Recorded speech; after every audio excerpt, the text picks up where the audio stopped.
جب ہم لوگ کہتے ہیں نا ڈھول نہ بجاؤ ماہ محرم پہ، تو ہمیں یزیدی ہونے کا لوگ تانا دیتے ہیں، اے یہ یزیدی لوگ ہیں یزیدی۔ ہم کہتے ہیں کیوں یزیدی ہو گئے ہم؟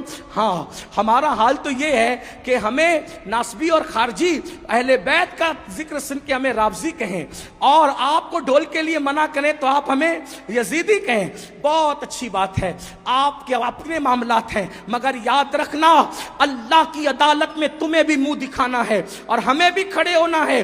ہم حق بات کہہ جائیں گے، کیوں ڈھول بجاتے ہو محرم میں، کیوں ڈھول پیٹتے ہو محرم میں، کیوں چڑھاوے چڑھاتے ہو بتوں کی طرح معاملات کر کے، تو آپ کہیں گے محبت ہے محبت۔ ہم نے کہا کیوں محبت ہے؟ جن کی شادیوں میں ڈھول نہیں بجے ان کی شہادتوں پہ ڈھول بجاتے ہو بے شرمو۔ آپ بتائیں مجھے، کوئی ثابت کر سکتا ہے امام حسن کے نکاح پہ ڈھول بجا، امام حسین کے نکاح پہ ڈھول بجا؟ جن کی شادیوں میں ڈھول نہیں بجے ان کی شہادت پہ ڈھول بجانے کا جگر لاتے کہاں سے ہو؟ کہا نہیں نہیں یہ عشق اور محبت ہے۔ ہم نے کہا اگر یہی عشق و محبت ہے، اگر یہی تقاضۂ محبت ہے کہ علی اکبر کے جسم کے جس دن ٹکڑے ہوئے ہوں، جس دن اللہ اکبر امام حسین کے سر کو نیزے پہ اٹھایا گیا ہو، جس دن بیویوں کی چادریں چھینی گئی ہو، اگر اسی دن ڈھول بجانا تقاضۂ محبت ہے، اللہ کسی کو وہ دن نہ دکھائے جس دن تیرے بیٹے کا ایکسیڈنٹ ہو اور تیرے بیٹے کا جوان بیٹے کا جنازہ اٹھ رہا ہو، اس وقت تو ڈھول بجانا،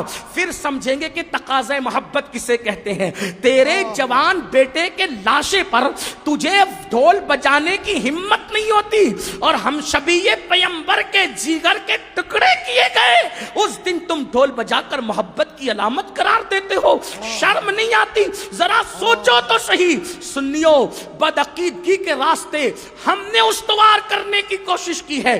امام احمد رضا کی شان یہ ہے، انہوں نے اہل سنت کو بھی اصلاحی نظریہ پیش فرمایا اور بدعقیدوں کو بھی لگام عطا کی۔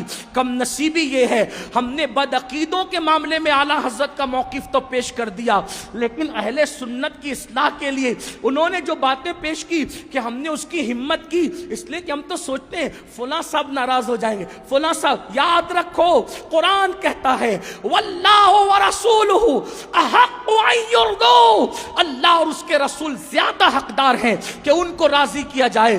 لوگ رزاق نہیں ہیں، رزاق اللہ ہے۔ اس لیے سنیوں، میری قوم کے جوانوں، امام نے جو پیغام دیا ہے اس دونوں کو سینے سے لگاؤ۔